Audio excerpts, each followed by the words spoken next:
You're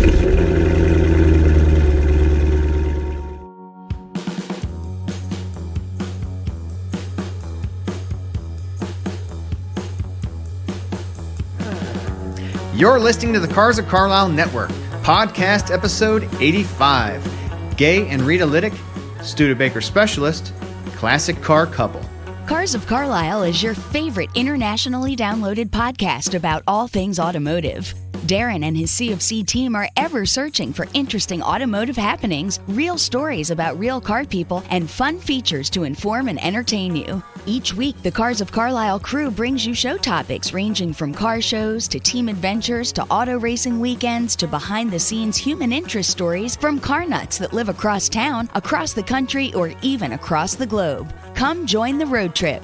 Today, ride along to Halifax, Pennsylvania to hang out with a great couple who have together built a special car collection that their family has enjoyed for decades. Meet Gaye and Rita Liddick. You may recall hearing reference to Mr. Liddick during the Sam and Lou Studebaker intracast episode. As a volunteer curator at the AACA Museum in Hershey and one of the premier Studebaker experts in the Mid-Atlantic region, Gaye knows his duties. The Liddicks' personal collection includes an array of Studebakers, like the 41 President Land Cruiser, the 47 Commander Starlight Coupe, a 65 Cruiser, and a 65 Daytona Wagonaire with a sliding roof. Also in the collection, there's a 67 Opel Kadett Sports Coupe, a 68 Porsche 912, a 94 Cushman Police ATM, and a 2003 50th Anniversary Corvette to commemorate their own milestone. Join us on the road trip as we travel over the mountain to the Liddicks garage. So, let's get revved up!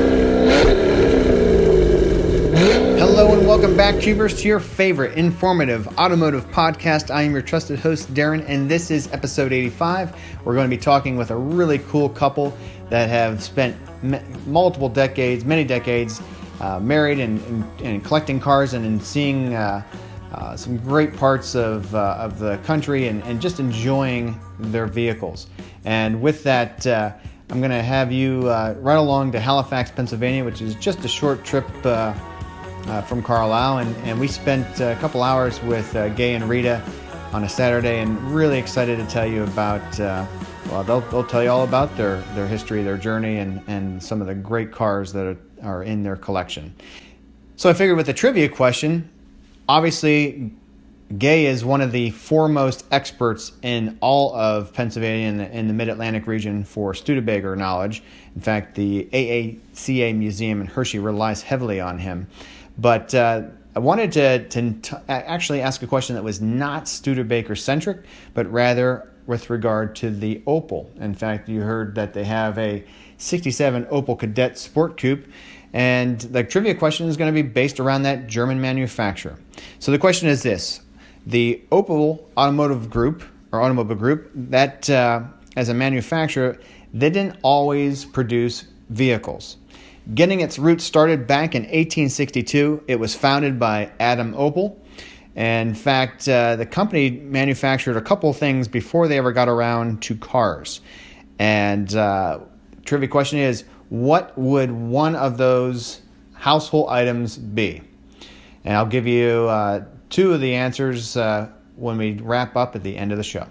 So let's head to Halifax and talk with a great automotive enthusiastic family, the Liddicks. But because Studebaker went to in 47, they came out with the new body style. When Plymouth and Chevy, they were still using this style body post-war until like 1950. So we've this little group, we've extended the official varmint car to like 47, 48, 49. I like it. Time frame. I don't think I've ever heard that term. So the varmint. The group up here okay. is the vintage. The guy that started is kind of a joker. He calls it the Vintage Motor Touring Society. Okay. And VMTS, they use that acronym, like, calls it varmints. That's okay. So, yeah. All right. So all right. That's cool. Open the big door and we get some more light in here. Oh, I like the sign. That's really cool. Yeah, that came out of the Studebaker dealership in Pembroke. Very cool.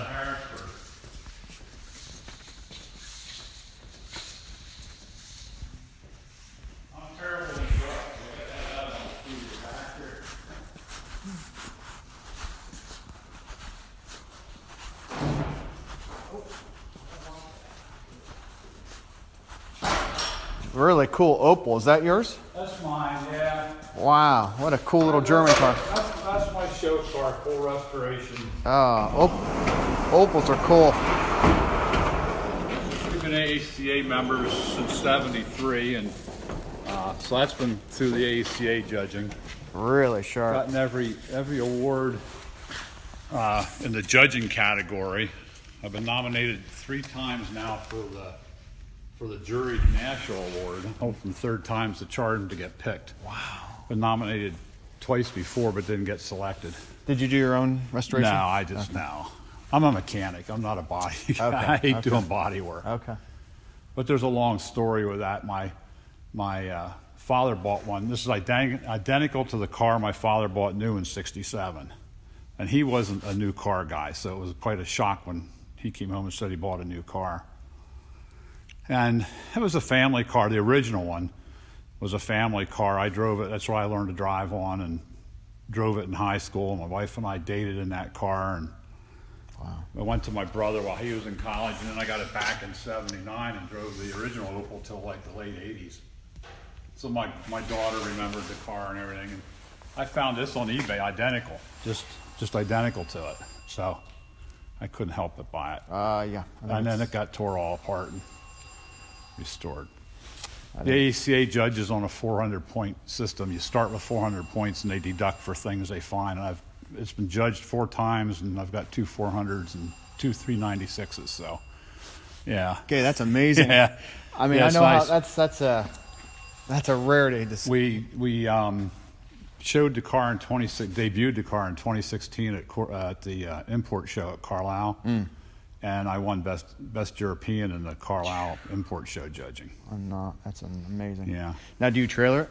Oh yeah. I mean, haven't driven. You'd this. have to. Yeah, I haven't For driven 400, this. yeah. I'm hoping this summer to get this. There's some local cruise-ins that are 10-mile round trip kind of thing, and I'll take it to that now that I've gotten the awards I wanted to get. Just looking at those old radios, I mean, those bias plies. I mean, you can tell there's not a lot of miles on those. Oh no, it's a trailer. That looks like she's pushed on and pushed off. So. Yes, yeah. And this is the Luxus model. Has stainless trim around the bottom. And then the door panels have the white insert. That's really pretty. So, really pretty. and most of the car, I mean, it's repainted and stuff, but the dash is really the dash that was in the car when we restored it, because you can't get new old stock for this car. So most of the dash is original. 3-speed? 5 or 4-speed. Is it a 4-speed? Okay. Yeah. Okay. Really sharp. I like the roof line on it. Come on. The reproduction of seals are really thick. Yeah, so that's our show car. This is my sister-in-law's car, 40 Mercury. That's cool. 2nd year for production of the Mercury. Mercury started in '39. Okay. It's called a... And then it would have halted again around the start of the war, right? I guess they did. Yeah, I'm not that familiar with Mercuries. I'm sure they did. All the car companies stopped production. Yeah, they started. Yeah. Ford built bombers. Yeah, so. yeah. It's called either a club sedan or a coupe sedan or a sedan coupe. I can't remember which way it is. But. Really, I like that the beige with the orange blossom. That's yeah. That's very nice lines. Yeah, on it does. That, yeah. So these are my corner in the building. This is a '68 Porsche 912. Wow. This is an original car. It was repainted once. It was stolen. It belonged to my uncle. It was stolen and recovered in Chicago, and it just really needed painted. Wow. He scuffed it up. Beautiful. So I inherited that from his estate. That's got 119,000 on it. He bought it new. Okay. Love it. Beautiful. That's a fun car to drive. It's not the 911 with the 6-cylinder, but it's a little Volkswagen engine. Boxer. Basically. With 2, no, Not a it's Boxer just, 4? Okay. No. Well, I'm not here again. I'm not that familiar with Volkswagens. It might have been termed a Boxer, but it's just a flat 4, like the Bugs had in them. Yeah, sure. The C5 is yours? C5 is ours. That's a 50th anniversary. We bought that new. That was we both turned 50 during the the model year of that No car kidding. in 2003. We cool. joked about it and decided not to do it. And in April of 2003, GM offered zero financing or $1,000 back on the Corvette, which was the first time they ever offered any incentives on a Corvette. I said, well, we were working. I was staring down retirement. I said, well, now's the time to do it. So we bought it. So what was your career? I worked at PennDOT for 36 years. Okay. In what in capacity? every aspect. I was in construction, maintenance, planning and programming, finance. The end of my career I spent was mostly data collection and reporting to the Federal Highway Administration. Okay. All right. And then they used that data to allocate the money to the states. Very cool. So we've had that since new. That's got about 38,000 on it. That's low miles for the year. Yeah. Oh yeah. And just we're going to keep that. The new ones just have gotten too cramped for me inside in the interior.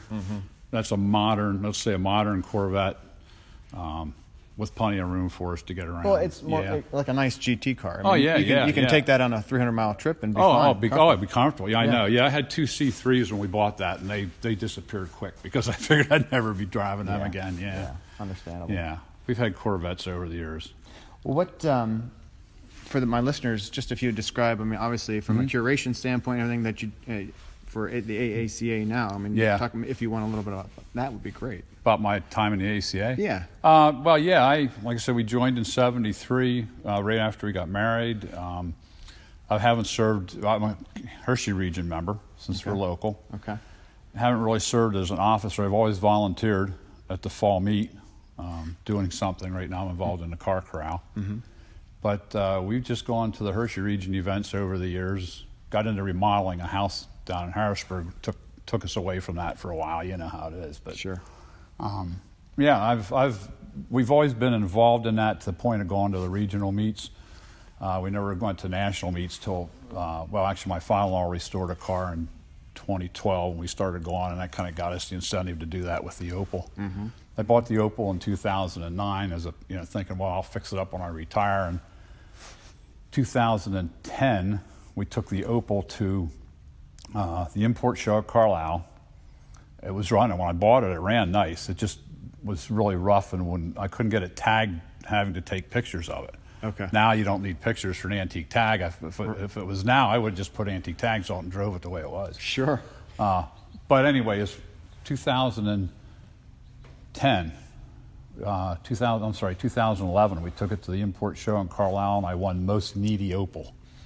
The most needy Opel. Got a plaque with a broken fan belt on. Oh my gosh. And I met the guy that restored it there, and he just bugged me for a couple of years, and I debated, am I going to do the mechanics and give him the body? I finally just gave the whole thing to him. Okay. And in 2016, we debuted it, as I said earlier, and won Best Kadett.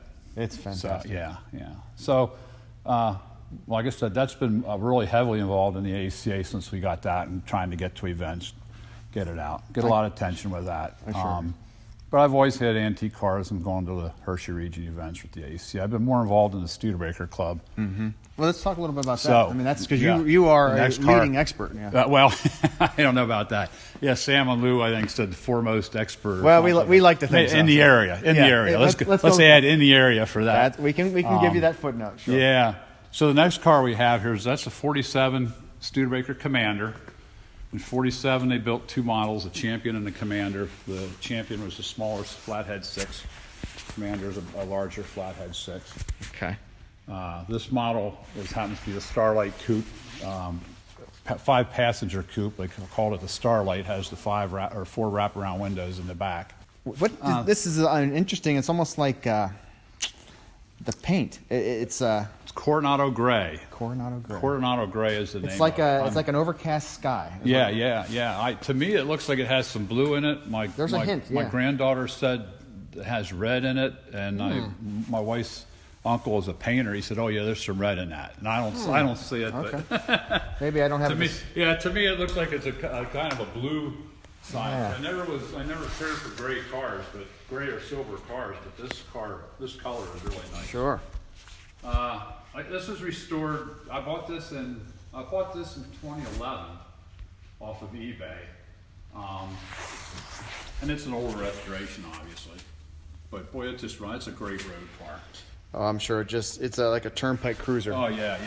3-speed overdrive, so you can do 60, 65 miles an hour in this car if you dare. Wow. And it's the Regal Deluxe model, top of the line. That included the ivory steering wheel, included the fender ornaments. And now, were these actually functional indicators? No. Okay. No, they were not. There must have been a kit. Somebody sold an aftermarket kit, or people wired them and put a light in. I can see where that would be. Yeah. Functional vents, right? Right. Yeah. Okay. Those are both sides have. Yeah, that's your air conditioning. And also this side also drives the air into the heating system. Okay. So in the winter, there's an inside door that closes the air off to the interior and runs it down to the heater that's under the seat. Okay. Beautiful rear fenders. I mean, Yeah. I love the lines on this. Yeah. The lines on this are nice. It's a partial skirt there. I like that. Yeah. I have fender skirts for it. I was never a fender skirt No, person either. No. Number one, it just makes it too hard to get to the tire. Absolutely. You don't like them when you have a flat. If nothing else. So. Yeah. Wow. This car was in the Studebaker Museum, Yeah. AACA Museum. Beautiful. This is my mother-in-law's car, 72 Lincoln Mark IV, the first year for the Mark IV. And this would not fit in my garage. No, that wouldn't fit. That would not fit in a modern garage. No. That's got about upper 40s, maybe 48,000 original miles on it. That is low. And you said what? 72. 72. Wow, that is extremely low mileage. Oh yeah. Wow. That's a boat to drive. Man, you just float down. How many gallons per mile does this get? Oh, I'm thinking eight or so maybe. Yeah. It's got the 460. This is the gallons to miles, not the miles to gallon. Yeah. Yeah, that's a nice car to drive. With the porthole windows in the back, that's. Yeah. This antique. This is a 1931 Studebaker. This is a President with the straight 8. This is a parts car that was used for the 31 Roadster that my father-in-law restored. That was also in the exhibit at the museum. This car was actually what they call a Victoria. You can see where the roof line used to be. Ah. Okay. And was this like an aftermarket that you could do? No, somebody chopped this car up, and what they did was they moved the roof line front, took the back seat out, eliminated the back seat, and they had one of those big, heavy boom wreckers. Gotcha. This was a wrecker back in the 30s. Okay. Yeah. Wow. Yeah. They just put wood planks in here to fill in the side and had one of those giant heavy wreckers in it. How about winches. This Very cool. This car belongs to my brother-in-law. That's a 1957 Fiat TV 1200. Wow. I'm not sure. I don't recall what the TV stood for. It might be something. Ferrari had the Testarossa. I think there was like a Testa Verde or something like that. Yeah. I don't know if that's a term. My Italian's. It's an Italian. It's very rustic. Something. Yeah, Yeah. probably Testarossa something. Yeah.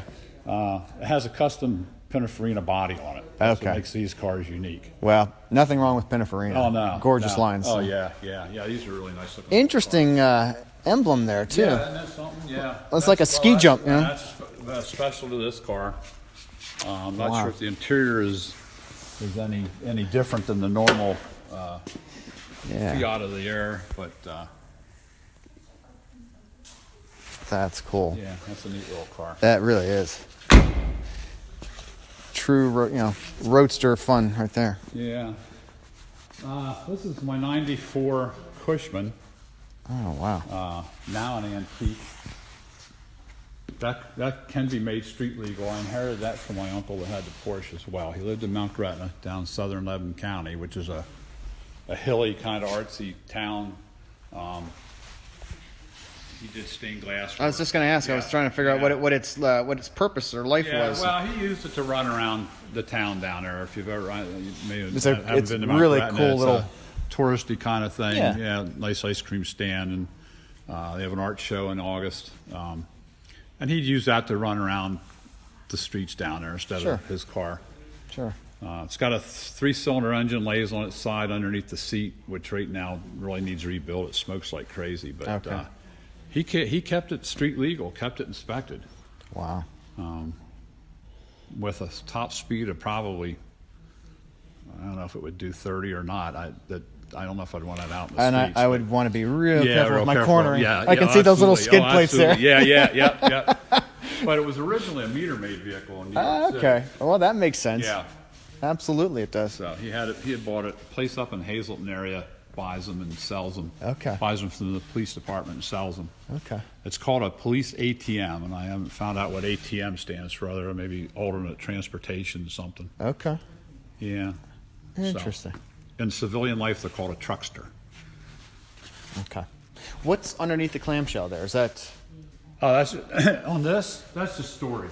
Okay, so in the back there, that okay, Yeah. all right. The back you can't get. Is the bed maybe a foot or two deep or something? Or Oh yeah, that's okay. Yeah, that's so you could below the lid. I mean, there's you can carry some cargo. Oh there. yeah, you can carry a lot, and then the center opens up too. The diamond Okay. plate has that door lifts up, and there's storage in the center. I wonder because you said about the 3-cylinder was underneath the seat. Yeah, it's so under the seat here. There's yeah. a lot of space Yeah. back there. Yeah, that is. There's a lot of storage space in there. Absolutely. Okay.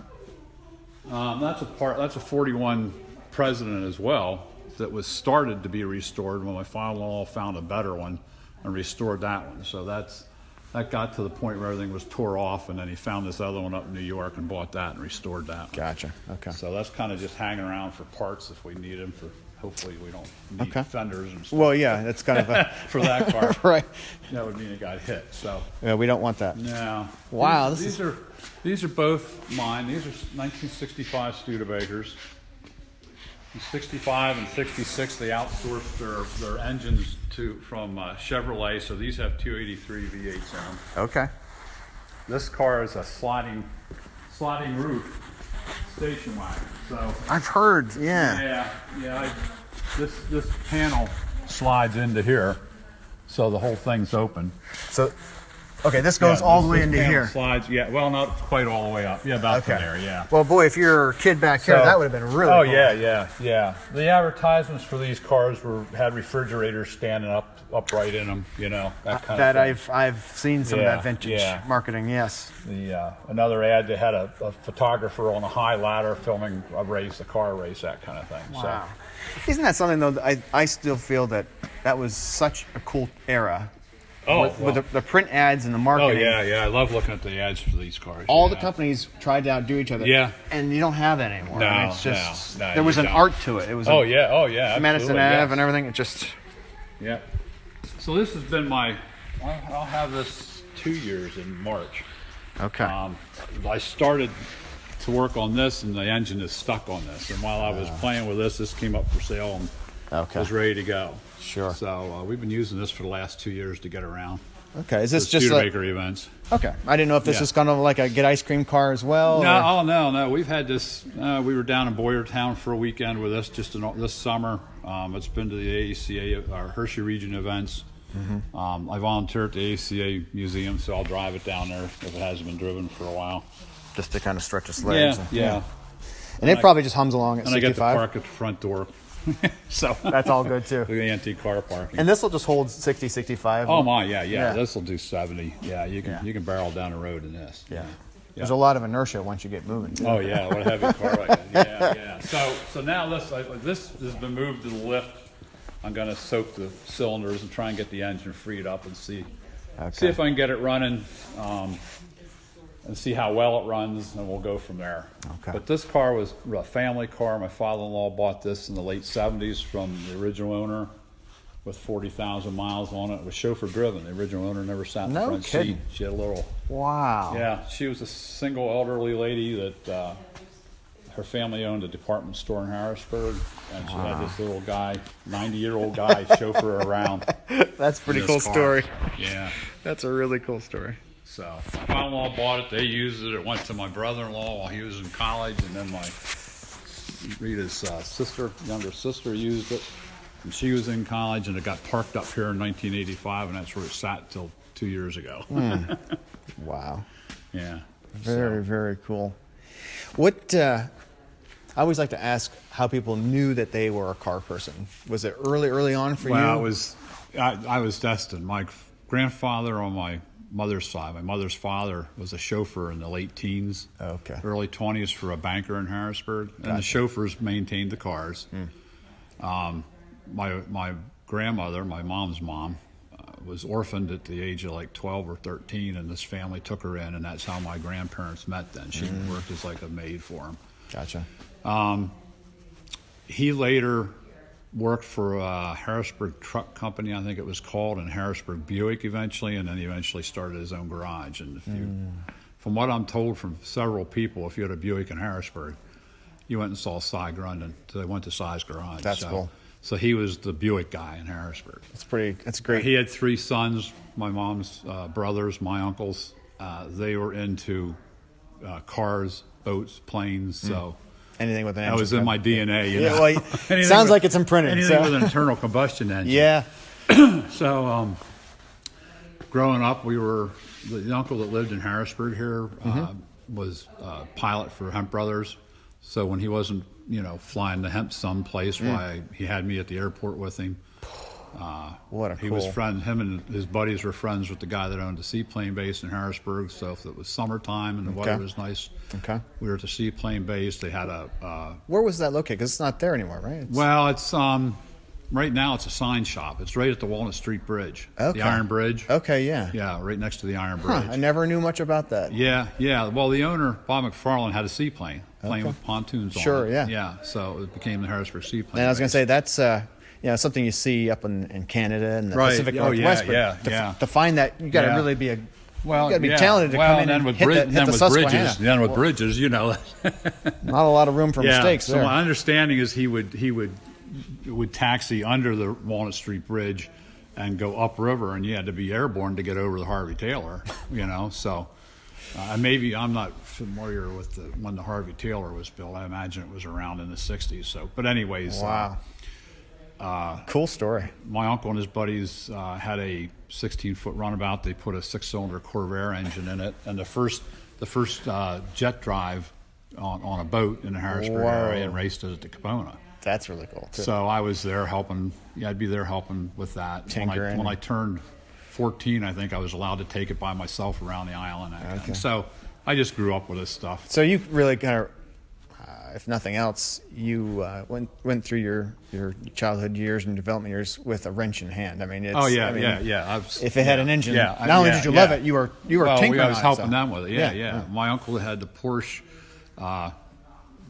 like the auto climb or the hill climbs. So he would pick me up. We'd go to the Hershey Hill Climb when it was running back in the 60s. Very cool. The uncle that flew for Hemp had 2 planes of his own, and I lived in the Colonial Park area, which is, 15 minutes at the most to the Hershey Fall Meet, which back then was only in the stadium down there in the 60s. Well, he would pick me up and we'd drive to New Cumberland Airport, now Capital City, and fly down and land at the airport of Hershey across the street from the show. How convenient. Yeah, I understood that we were wasting a lot of time, but I didn't mind because I was getting to ride in an airplane. So it felt pretty VIP. Yeah. So in grade school and early junior high, that was a big deal. Oh, sure. It's kind of cool even when you're in your adult years. So and then my parents, I always kind of did the maintenance on their cars, oil changes and stuff, and then. Right after high school, Rita and I met, and she shows up at my workplace in the Studebaker Hawk. So, Rita, let's talk a little bit about how the Hawk brought you guys together. Oh, yeah, well, growing up, grew up with Studebakers and so forth, and I have a younger brother and sister, but when we graduated, our car was always a Studebaker, so I drove a Studebaker Hawk. My brother Which is a great car. And my brother insists in that. But we both worked at Ray and Derek's out in Colonial Park, and the one day I know I decided to get rid of it because I think it was the horn stayed on all the way from Colonial Park into Progress. You were announcing your arrival. Yeah, and I got out. I said I don't want the car anymore. So. And we had met and everything, and you had the Mustang. Yeah. Well, when we met, she had this Hawk, and when I went back to her place, we started dating her. Her dad had a 40 Studebaker sedan in the garage, so it all just kind of started rolling. Yeah, rolled from there. Yeah. But I grew up with old cars. We always, my thing is everybody in the fall they think, oh, football, the season's starting. College, no, it was the air that Hershey in the fall, and we always went to Hershey. So that was, I grew up with it. And my big thing, too, is like everybody likes to skip, your senior year. I'm going to skip school. I'm going shopping. I'm going to the movies, the pool hall. No, my one day that I skipped, I went with my father in his 26 Studebaker Roadster, my favorite coat, and we walked Hershey. So that was my big deal, So that's always, you're a grew car up person with it. Through and through. Well, yeah. She grew up And this is with why it it's as well. a great connection. Yeah. Well, It works out. Yeah. Yeah. Like I've I said, never- the housework can gets when you get retired, that gets pushed off, and There's too much else to have fun with. Yeah, I'd rather be out here, or I have 2 horses, so I'd rather go over to the barn with them, and the heck with housework. That just doesn't work anymore. That's cool. And I can't hire somebody because then that takes money from my hobby. Right. So right. I still have to do it all. Hey, we all have to prioritize. Yeah. No, we've been doing this. Well, we've been married 46 years, and she's never beeped once about me buying cars sight unseen, or the number of cars, or, Well, the or one what thing- I buy, or Yeah, no, So- it was cute. Like he kept saying about a motorcycle, because that's, I said, well, just, borrow the buddy you were working with, bring it home, and I'll see, because I never rode much. Well, he went and bought one for our 7th anniversary was her. Our was a anniversary, motorcycle. okay. It's just that kind of one-sided, but I didn't care. But our daughter knew it was in the Hiding garage. in the neighbor's garage. So I was walking her down to the bus stop, and she goes, I thought, I said something about, let me check. I think we had the Avani. Let me check in the Avani. And she was making some kind of, no, Mommy, we need to go or something. So she didn't want me to see what was in there. She was in but on it. She was in but on it, it was fun. That's we did. cool. Yeah. So, and then our daughter was born in March, and in October she was at the fall meet. all wrapped up in a wagon. I like it. Yeah. And then our granddaughter was born August 11th, and she was at the she fall was wrapped meet. up Yeah. down in the fall meet. Good. 7 o'clock watching the show cars. Let's start young. Yeah. And she is one that I think does know her cars, except when we bought the Opal, she was in and she was sitting with Pop-Up, and she goes, Pop-Up, what's this thing over here? Well, yeah. Yeah, Kids don't know what window crank is. Window Yeah. crank. No. No, So just keep turning it. Just keep turning, the window goes up. Yeah. Why do I have to do this? All, Yeah. It's all Yeah. push button. Yeah. So. Yeah, very but little it's manual.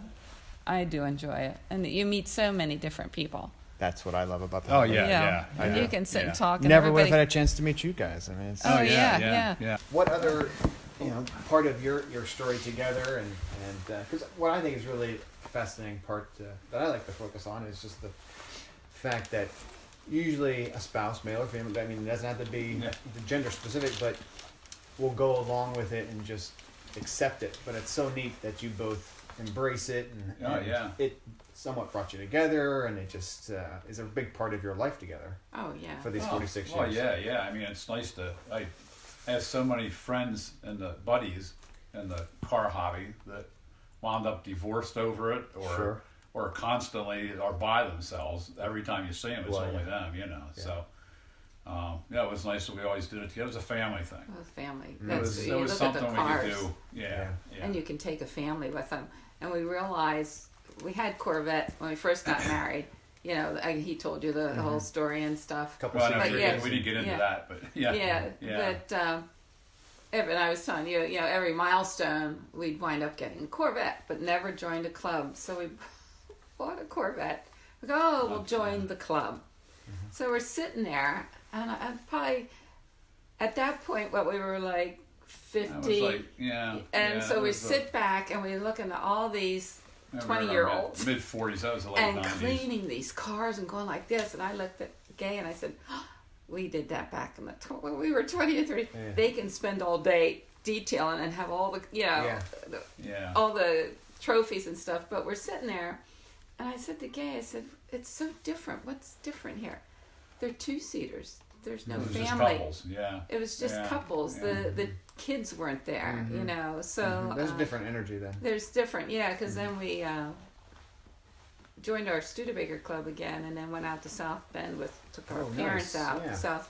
That was always a 5-year that it would go back to home, South Bend, Indiana. Yeah. So we always managed to get out there somehow.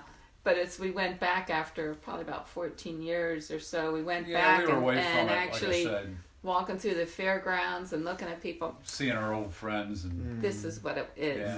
Yeah. The friends and the kids running around and stuff. Jump back in feet first. Yeah. Yeah. Yeah. But Now, yeah, that's the big thing. It's It's really a family. well said that there is Yeah. something to that. Yeah. Yeah. I always had, enjoyed drag racing. Let's put it that way. Growing up, and thought when I bought the '61 Corvette in '71, late '71, I was thinking, wow, that's okay. Let's drag race, but. We got married and had our daughter right away, and I'm thinking I don't need my family sitting in the stands watching me have fun. And the old car hobby is something the family can do together. Sure. So that's what we did. Yeah. And then her parents were involved, so we go with her parents, or go with our brother and sister, and we tagged 7 people to South Bend at times. So, yeah. Well, Rita, your comment resonated with me. I mean, this is your interview, and this episode's about you. But Yeah. I know that I've told the story that my great memories are my parents have gone through different eras of cars right up to the 60s and muscle car stuff. But when I was youngest, they had 3 1929 Model A's.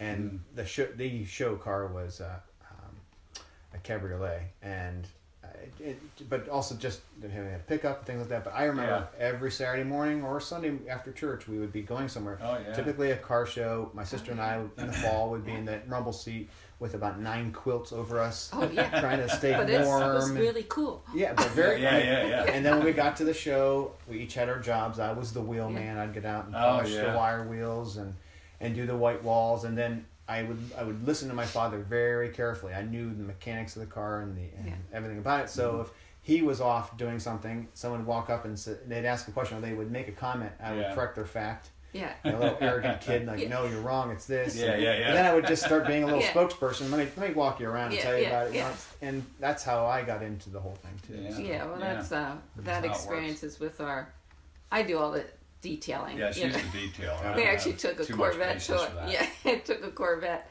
that anniversary vet. We had a 2-day show at the Harrisburg Auto Show back then. A few years back, our local Corvette club did a weekend event, went to the Harrisburg Auto Show. At one point, it was when Motor Trend was doing it, it was a weekend, the weekend between, and then a weekend. And the ending weekend, we had a 2-event show over the weekend. So we took it up as I was detailing stuff, and it came down to a piece of lint that came off the judge's towel because he had somehow put his hand, and I kid to this day, I missed out on $500. Yeah, best interior award was $500. But at the same token, it's a car. I'm having fun. People can see the car. Right. And then at that time, our granddaughter came up. She was about 3. Yeah. Okay, these people were cringing because we left our granddaughter stand on the seats and walk all over the front of the seats. Yeah. Push all the buttons, go like this, fingerprints, and you could see the faces of people coming by going, oh my gosh. And then particularly the other Corvette owners. Yeah, the other Corvette owners. Yeah. But there again, a little kid, like 8 or something, came in and came up to the car, and the parents were, oh no. But Gaye goes, no, that's okay. Just go ahead. Let me open it for you. And but you have to allow people to do that, you know. Yeah, sure. He actually with some respect, you know. Right, of course. But the little kids actually ducked under the rope, opened the door, and nobody knew it until we heard the door slam. Yeah. And he was sitting in their front seat. So it's fine. His dad went after him. I had a little talk with him and explained that, if you have to ask. But so we let him in there, and then we go to. We were over to they do a thing. A Make-A-Wish Foundation has an event at Capital City Airport. I think in September. And we had the 47, the Corvette and the 47 Commander over there. And I just open the doors, let the kids climb in and, enjoy the cars and learn a little bit about them. And hopefully they might get an interest. And that's reaching out to, like we grew up. Yeah. You have to be exposed. You have to be able to and have a lot of respect touch them and stuff like that. And but you were saying about detailing. My parents have a 31 Studebaker. It's a show car, a winter and stuff. And my job was to detail it. So I was very particular. It's like, and then my father at 90 has the callous hands. Well, it's his car. So he would stand on the fender and go like this and scratch it. But I'm thinking, it's his car. He can do whatever he wants. And I'm not going to correct him. Yeah. He's enjoying his car after so many years. Sure. But it was like 48 spoke wheels that I needed to clean, and stuff like that. Side mounted. You had so much surface area there. Yeah, and then he had period correct white wall tires, and on a 31 they're the chunky tread. They more look like truck. They were truck tires. Yeah, but that was period correct. And he kept saying, but you have to understand, he bought these tires. They were like 30 years old, and he put them on the car. And he kept saying, well, Rita, can't you get the white walls whiter? I said, if I keep going, you won't have white walls. Yeah, you're going to remove the white walls. So I guess about 2 years. You'd spend almost a week preparing the white walls for a show. And by the time we got home, they were brown. They were turning around but I think already. About last year or the year before. About 2 years ago, we finally bought new white walls for but, new tires. Those are the experiences. Well, and I really liked something you said a few minutes ago, and that is just with opening the doors up and letting people enjoy it. Mm-hmm. I'm more inclined to think that by doing that, you unknowingly maybe opened up the imagination and the interest and a passion for innumerable people. Oh, yeah. That if you had closed the door and been... may never have happened. So I see that as giving back, and you're creating the next generation of fans. Well, that's hopefully, and we find too in the clubs we are, our Studebaker Club, well, all of them, Studebaker, the Corvette, nobody's stepping up to be officers, but at the same token, they're not opening up for kids. We have one where you can't go to the It used to be your Christmas party and Santa and the kids, the whole family. Well, then all of a sudden, the kids are over here having their on a separate day. Well, you're not meshing it. It needs to keep the hobby going, the interest going, and even there's a big contradiction in my mind in the antique car clubs because of that. That's one example. We have in the Studebaker Club now for our national meets, they want to charge admission.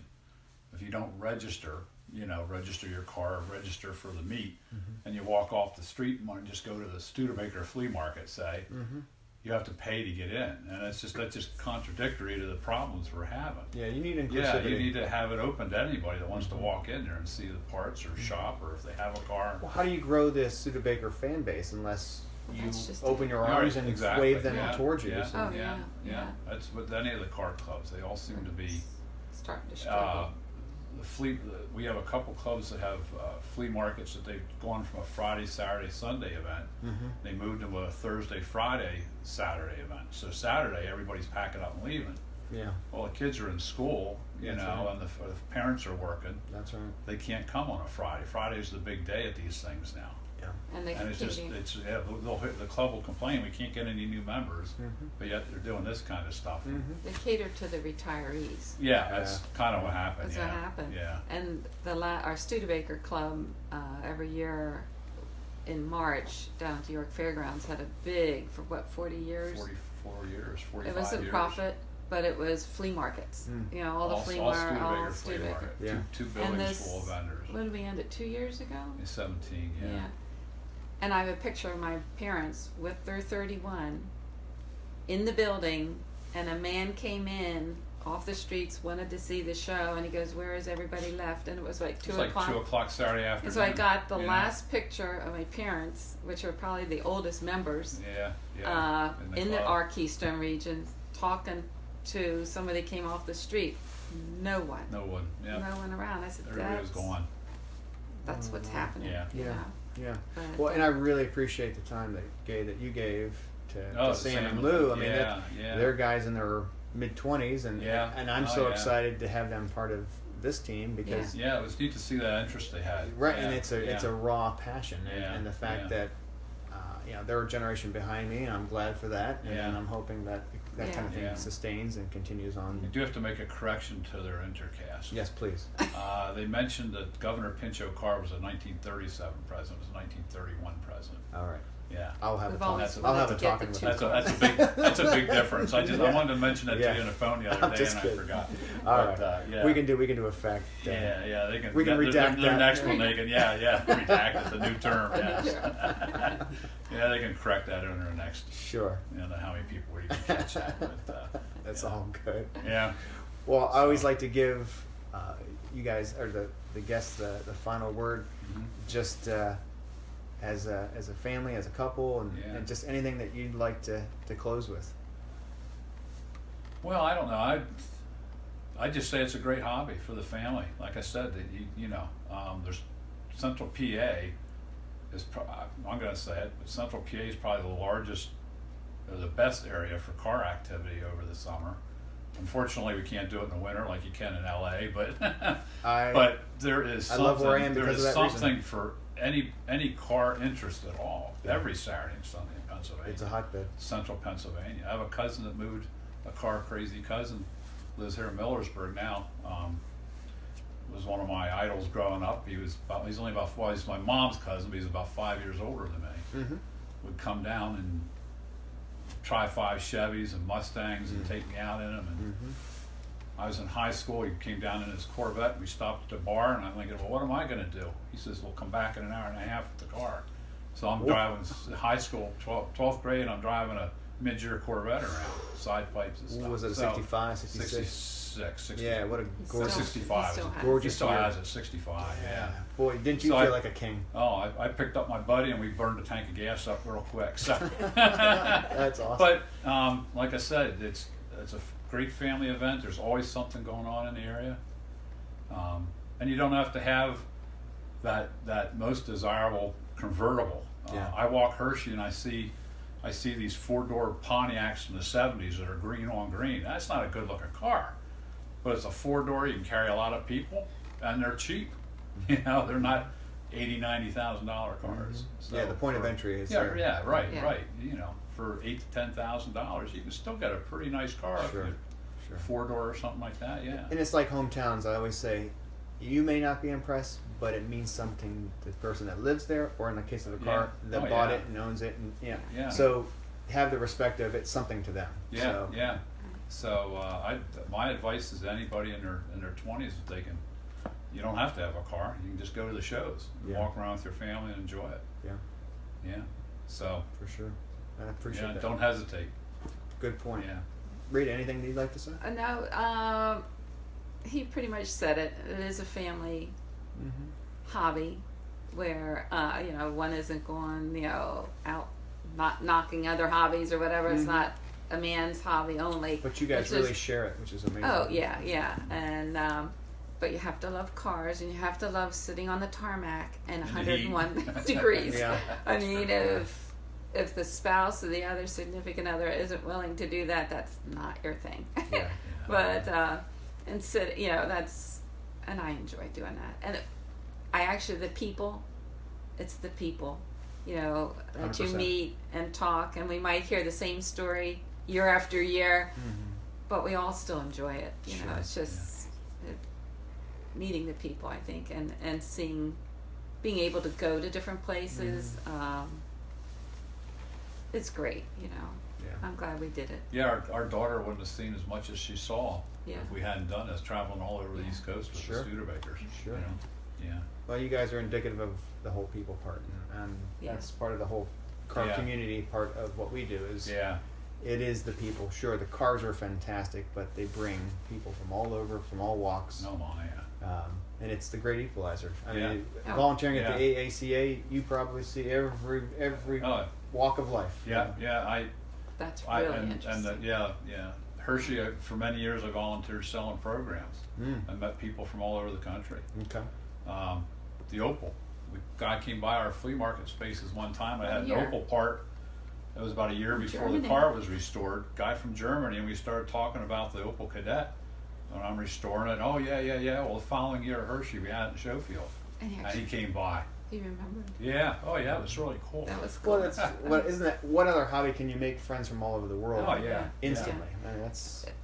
Talking about Hershey, we can travel probably to any state in the United States and find somebody to meet and stay with that we know. What was really, I don't know if Gaye said, what was really interesting this year, after doing it so many years on the show fields and meeting everybody, we've had 2 to 3 people come up and actually say, for the Opel, thank you for preserving it.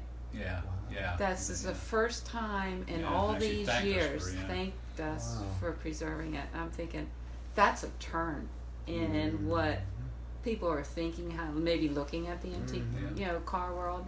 And I don't know if that's because of what was it, a couple of years ago, they crunched all the old cars, bring them in, and crunch them. It's like, you just destroyed history here. That's right. And so that was kind of rewarding, to hear that, a turn, you know, you do it so long and you see the Oh, turn yeah, and that the was- mindset of people. So that was very nice. Well, the cars are getting so homogenous these days. Very much you so. just can't. That's a great word. We had a.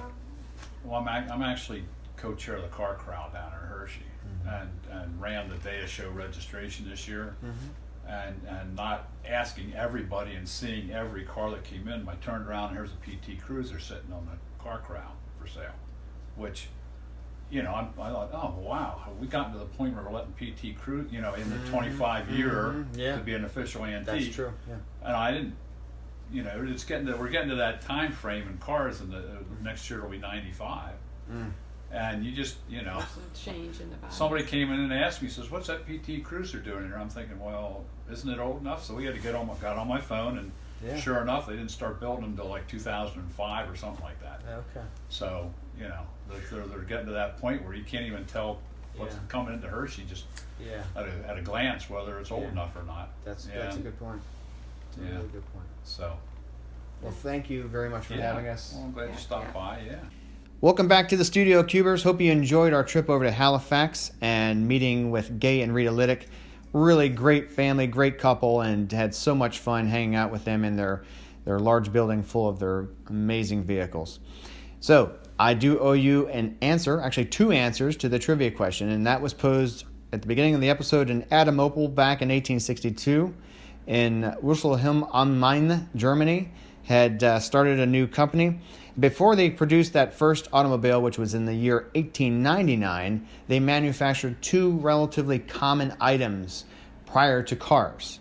What were they? And the first is they actually were a manufacturer of sewing machines. The roots can trace back to producing sewing machines, and then after that, around 1886, they started creating and manufacturing bicycles.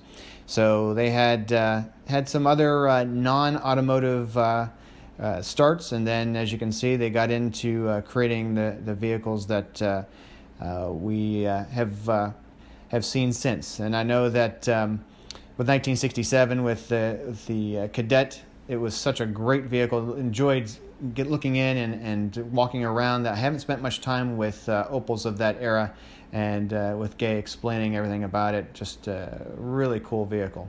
Great design. So continue to share and put the word out of Cars of Carlisle. We love having new fans. Thank you for liking us, rating, reviewing, reaching out to us, emailing us, staying in contact. We're right here in the holiday season, and certainly wish you and yours a great time at Christmas and the New Year's and what have you. And we'll continue to have an episode each and every week. We're not going to miss a beat. So we'll look forward to having you come back next week. And for now, I'll simply say, drive well, be well, and take care.